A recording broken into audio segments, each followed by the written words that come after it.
তিন যুগের ইসলামী শাসনকে উৎখাতের লক্ষ্যে ইরান জুড়ে হামলা শুরু করেছে যুক্তরাষ্ট্র ও ইসরায়েল। স্থানীয় সময় শনিবার সকালে বিমান ও যুদ্ধ জাহাজ থেকে একের পর এক মিসাইল ছোড়া হয়। সর্বোচ্চ ধর্মীয় নেতা আয়াতুল্লাহ খামেনি সহ দেশটির শীর্ষ নেতাদের অবস্থানই ছিল টার্গেট।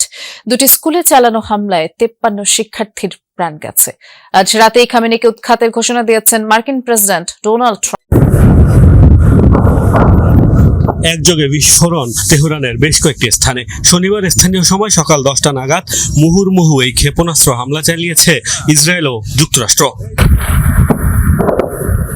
প্রথম দফায় অন্তত 30টি স্থান টার্গেট করে চালানো হয় হামলা। সর্বোচ্চ নেতা আয়াতুল্লাহ আলী খামেনি সহ সিনিয়র নেতারা ছিল হামলার লক্ষ্য। এরপর আরো কয়েক ধাপে হামলা হয়েছে অন্তত 5টি শহরে। দক্ষিণ ইরানের একটি গার্লস স্কুলে হয়েছে ভয়াবহ হামলা। এই অভিযানের নাম রোয়ারিং লায়ন দিয়েছে ইসরায়েল। খামেনি প্রশাসনের পতন না ঘটানো পর্যন্ত হামলা চালিয়ে যাওয়ার ঘোষণা দিয়েছেন প্রধানমন্ত্রী বেনিয়ামিন নেতানিয়াহু।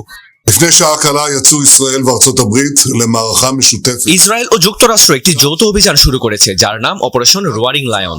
এই অভিযানের লক্ষ্য ইরানের আয়াতুল্লাহ শাসনের অবসান ঘটানো। সামনে যুক্তরাষ্ট্রের সাথে আমরা সন্ত্রাসী শাসন ব্যবস্থার উপর আরো কঠোরভাবে আঘাত করব। আমরা এমন পরিস্থিতি তৈরি করব যা সাহসী ইরানি জনগণকে এই খুনি শাসন ব্যবস্থার বোঝা থেকে মুক্তি দিতে সাহায্য করবে।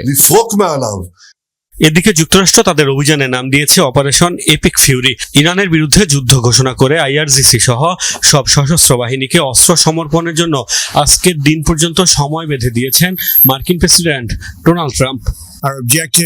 ইসলামিক রেভলিউশনারি গার্ডের সদস্যদের, সশস্ত্র বাহিনী এবং সব পুলিশ সদস্যদের উদ্দেশ্যে বলছি, আজ রাতেই আপনারা অস্ত্র সমর্পণ করুন, নয়তো নিশ্চিত মৃত্যুর মুখোমুখি হবেন।